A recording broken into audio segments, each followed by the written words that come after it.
cet événement. Donc aujourd'hui, nous allons tenir cette conférence débat qui sera animée par Monsieur Jean-Victor Lengvo. Forme qui, à notre avis, apparaît être la forme la plus ignoble de ce siècle, donc la dette des pays d'Afrique, la dette des pays du tiers-monde, et en particulier aussi notre pays, le Congo.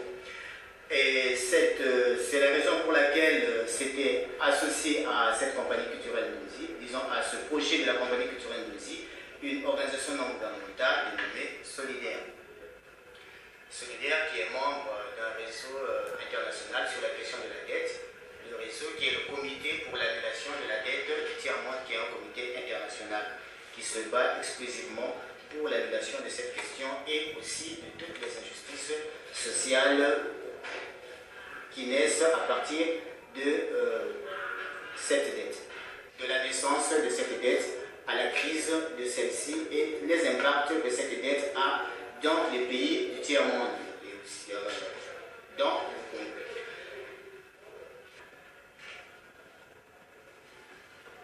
Nous allons donc voir comment cette dette prend naissance et comment cette dette évolue et quels sont les impacts de celle-ci tout au long de son évolution. Il faut dire que à partir à la fin de la Seconde Guerre mondiale, il y a un plan qui est établi pour aider l'Europe dévastée par la guerre, l'aider à la reconstruction, donc c'est le plan Marshall. Les États-Unis d'Amérique vont donc donner de l'argent aux différentes banques qui vont se lancer dans la reconstruction de l'Europe. Notamment, il y a eu la Banque internationale pour la reconstruction et le développement. Et ces banques vont donc investir dans la reconstruction de l'Europe. Celles-ci vont faire fortune. Et lorsque il leur sera remboursé les intérêts des prêts par les États qui avaient besoin de cette reconstruction, ils vont se rendre compte qu'ils ont là avec eux une masse d'argent dont ils ne savent pas trop qu'est-ce qu'il faut en faire. Alors ils se disent, mais nous pouvons tirer profit de cet argent. Alors ils vont se lancer à un investissement notamment dans les pays du tiers-monde. Ils vont donc se tourner en Afrique, comme ils s'étaient tournés pendant la période de la traite négrière. Ils vont donc repartir en Afrique pour faire des propositions de prêts à ces pouvoirs qu'ils ont, à ces régimes qu'ils ont installés lors des indépendances. Donc ils vont faire des propositions de prêts, des propositions qui sont très alléchantes, avec un taux d'intérêt presque nul, réduit mais vraiment presque nul. Donc vous, vraiment des taux d'intérêt de moins 3,4%, et vous prenez de l'argent, vous ne remboursez pas, le remboursement n'est pas épuisant, il est même négligeable. Alors ces pouvoirs de l'époque vont donc se dire que c'est là des offres alléchantes, ils vont se lancer vers ces prêts.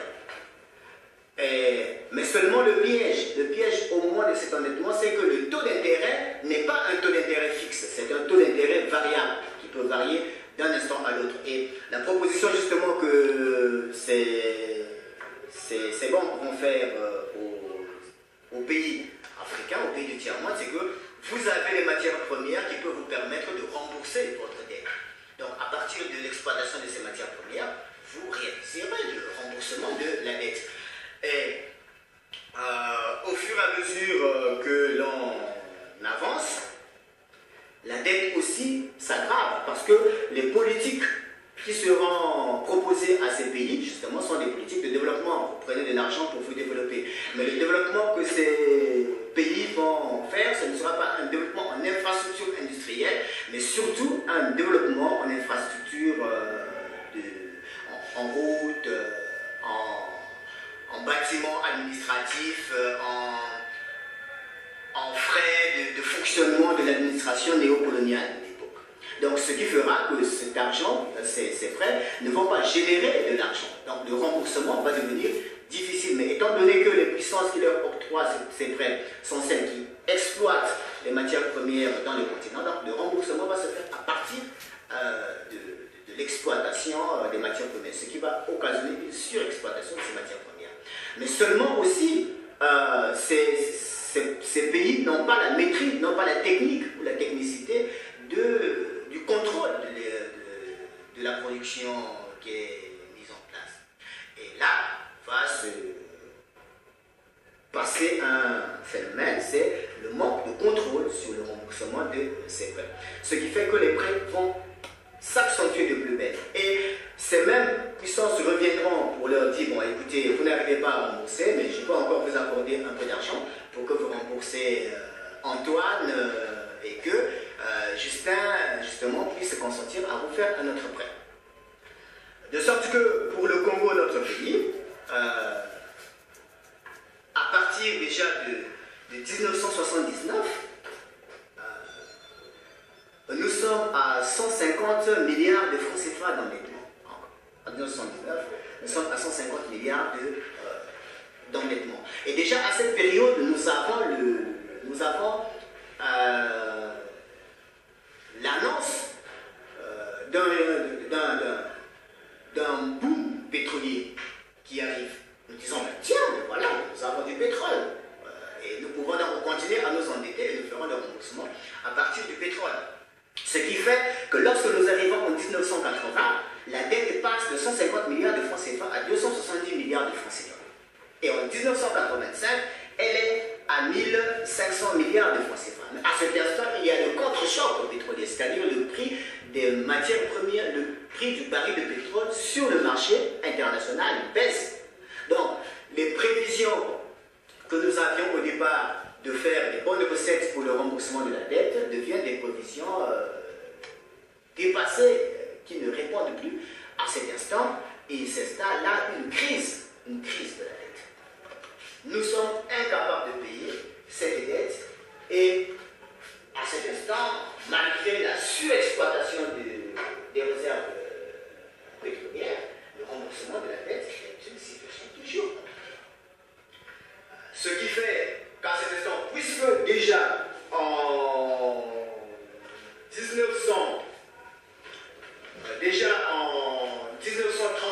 1932, les pays d'Amérique latine qui avaient contracté des dettes se retrouvent dans une situation d'incapacité de remboursement de la dette. Alors ces pays, il y en a 12 d'Amérique latine, donc le Brésil, le Mexique, Pérou et autres. Ces pays décident unilatéralement de refuser de payer ces dettes. Ils disent, nous n'avons pas d'argent, nous ne pouvons plus payer cette dette et nous ne payerons pas. À cet instant, la puissance financière internationale, qui est représentée par la Banque mondiale, les institutions de Cotonou, la Banque mondiale, le Fonds monétaire international, donc, sont devant un fait d'argent. Et de sorte que lorsqu'on arrive en 1985, on dit dans la moitié de la décennie des années 80, à partir de 1983-1985, lorsqu'il éclate une nouvelle crise, quand les pays africains sont incapables de payer la dette, alors là, les institutions financières internationales, le Fonds monétaire international et la Banque mondiale se disent il ne faudrait pas que nous nous retrouvions dans la situation de 1932 où en Amérique latine, les gens avaient refusé de payer la dette. Parce que si ces pays-là refusent de payer la dette, là c'est un problème. Donc ils vont élaborer des plans, des programmes qu'il faut proposer à ces États africains pour pouvoir rembourser la dette. Et les programmes d'ajustement structurel, justement, vont leur demander aux pays africains, pays éditeurs, de prendre une série de mesures pour essayer d'augmenter la capacité économique de leur pays. Donc, essayer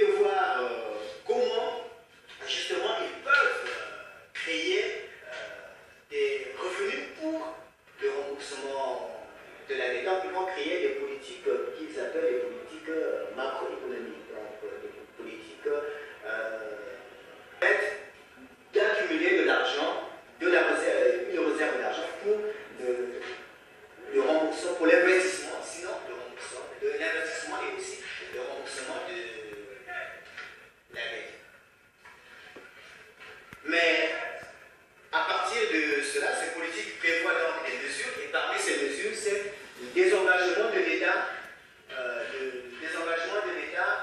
vis-à-vis de la sphère sociale du pays. Donc, l'État ne doit plus financer la santé, l'État ne doit plus financer l'école, l'État ne doit plus financer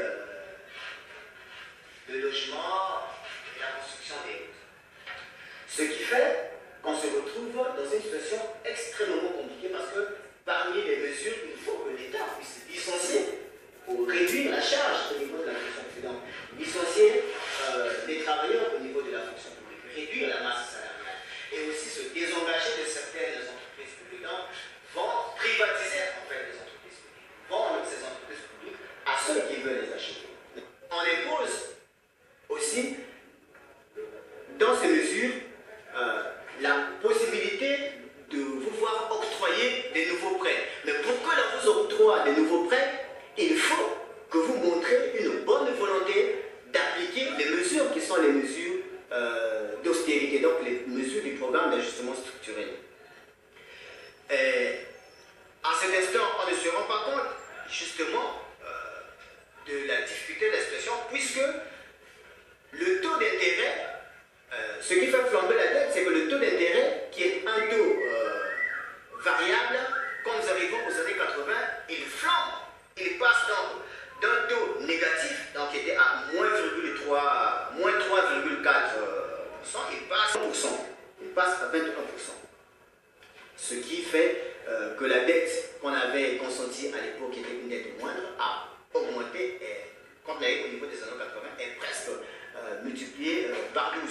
Et quand on arrive en 2004, la dette au Congo est de 6 000 milliards de francs CFA. Et 6 000 milliards de francs CFA, lorsque vous faites l'évaluation sur les 3 millions d'habitants, encore que c'est incertain, les 3 millions d'habitants que nous sommes, ça fait une bagatelle sur la tête de chaque enfant. Sinon chaque citoyen. Mais lorsqu'on regarde aujourd'hui à quoi ces prêts ont servi, comme je l'avais dit au départ, ces prêts ont servi à la réalisation des travaux de communication et d'infrastructures administratives. Mais le plus souvent, ces prêts étaient des prêts liés. C'est-à-dire, je vous prête 100 000, mais il faut que ces 100 000 soient utilisés pour la construction de la maison. Mais pour que vous puissiez construire votre maison, c'est mon entreprise. Donc, si c'est la France qui octroie le prêt, donc pour que vous construisez votre maison, il faut que ce soit de construction française construise votre maison. Donc, c'est cette entreprise qui vient faire l'état des lieux, qui dégage le descriptif, combien il faut pour la construction de cette maison, vous donne le montant, vous communiquez le montant à votre créancier, et lui, en fait, vous ne voyez même pas la couleur de l'argent. Et lui, il dit à son entreprise, bon, voilà, va la construction de cette route. C'est dans cette situation qu'on s'est presque retrouvé, pour vous donner un exemple, avec le réalignement du chemin de fer. 5 milliards de francs CFA. Nous sommes en 1974. Mais lorsqu'on arrive en 1975, l'entreprise qui est une entreprise enfin multinationale, c'est-à-dire qu'il y a et l'Allemagne, et l'Italie, et la France. Donc, cette entreprise réévalue la construction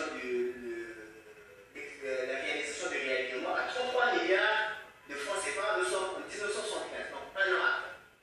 Et lorsqu'on arrive en 1983, déjà cette entreprise a perçu 73 milliards de francs CFA. Déjà elle a perçu 73 milliards de francs CFA. Mais elle est en train d'exiger encore qu'on lui verse 21 milliards de francs CFA en plus. De sorte que lorsqu'on arrive à la fin du réalignement, le projet a coûté 100 milliards de francs CFA. Exagéré de ce projet. Alors, avec le pétrole, lorsqu'on dit que le remboursement se fera à partir des revenus pétroliers, justement, on se retrouve là étranger à la gestion de de cette matière première locale, parce que cette gestion, le contrôle de cette gestion nous échappe. C'est l'entreprise qui exploite, qui donne le nombre de barils produits, et ce n'est même pas aussi notre pays qui fixe le prix du baril de pétrole. Donc nous sommes étrangers, et depuis la production jusqu'à la vente. De l'État, il y a une grande partie qui est réservée au remboursement de la dette. Donc, lorsque nous prenons en 2004 par exemple, le budget de l'État est de 882 milliards, et lui-même occupe 322,6 milliards. Donc sur les 882 milliards, il faut soustraire 322,6 milliards pour le remboursement de la dette. Donc on a au moins 40% du budget qui part exclusivement au remboursement de la dette. Alors aujourd'hui, la question qu'on doit se poser, c'est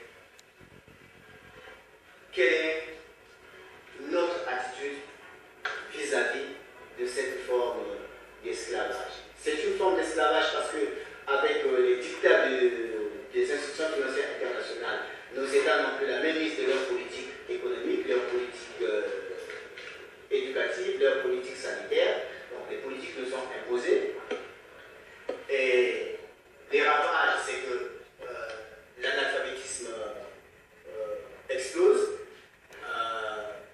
On ne peut plus se soigner décemment, on ne peut plus se loger décemment. Lorsque nous allons à l'hôpital, vous n'avez même pas envie d'aller à l'hôpital parce qu'il est certain que vous ne serez pas en mesure de supporter le coût de votre traitement, donc le coût de rétablissement de votre équilibre sanitaire. Le drame que nous avons vécu à Pointe-Noire, précisément, je crois que c'est l'année dernière, c'est le compatriote congolais qui voit son enfant mourir parce qu'il n'a pas d'argent, parce qu'il est allé chercher de l'argent, parce qu'il n'est pas arrivé à temps à l'argent, pris vraiment sous le coup du choc, il n'a pas hésité à commettre un meurtre, donc à tuer une infirmière à l'hôpital Adolphe Assissé. Mais ça, en tout cas, vraiment, après l'analyse, ce n'est nul doute l'effet de l'incapacité, du désengagement de l'État au niveau de la santé. Parce qu'à l'époque, il n'aurait même pas cherché à fouiller ses poches qu'en arrivant, on aurait pris en charge son enfant. Une parenthèse vous dit, je disais au lycée de Bakar, où nous avons été, que dans certains établissements, on retrouve encore les tables avec des trous. Je leur ai dit, ces trous dans les tables rondes servaient à placer l'encreur, l'encrier, voilà, merci l'encrier, on vous donnait la plume et vous n'aviez qu'à venir à l'école avec vos cahiers, et les cahiers justement aussi au début de l'année scolaire vous étiez dotés, donc vous amenez à l'école rien que votre cerveau pour pouvoir étudier, ce qui faisait justement qu'on avait des valeurs intellectuelles qui étaient des valeurs intellectuelles importantes au niveau de la vie. Mais aujourd'hui, le stylo à huile, il faut l'acheter, le crayon, tout. La craie, il faut l'acheter. Et avec le désengagement de l'État vis-à-vis de l'éducation, on sait ce que ça a donné, ce que l'école publique est devenue aujourd'hui. Et on a tenté de vouloir faire croire que le remplacement de l'école privée, de l'école publique par l'école privée allait résoudre le problème, mais on se rend compte que le taux d'analphabétisme est en train de galoper, que ça a été un mal sur un autre mal. Mais malgré cela, nous sommes à une phase d'une explosion pétrolière qui ne profite pas à l'ensemble de la population. Ce qui signifie, maintenant par rapport à tout ça, quelle est la réaction du citoyen? Quelle est la réaction du citoyen? Quelle est la réaction de l'Église? Placer notre thème en nous posant la question, en essayant de lancer une idée, c'est l'Église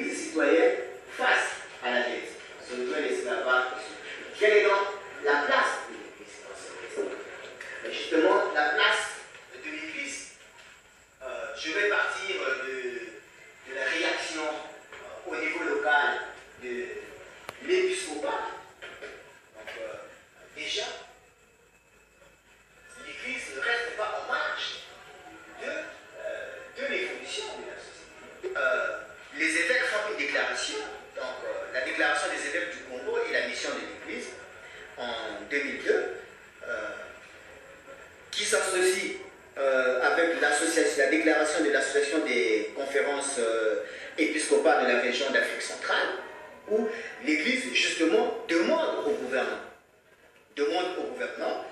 et aux compagnies pétrolières de voter une loi sur la gestion de la rente pétrolière. Donc, l'Église demande au gouvernement la transparence sur la question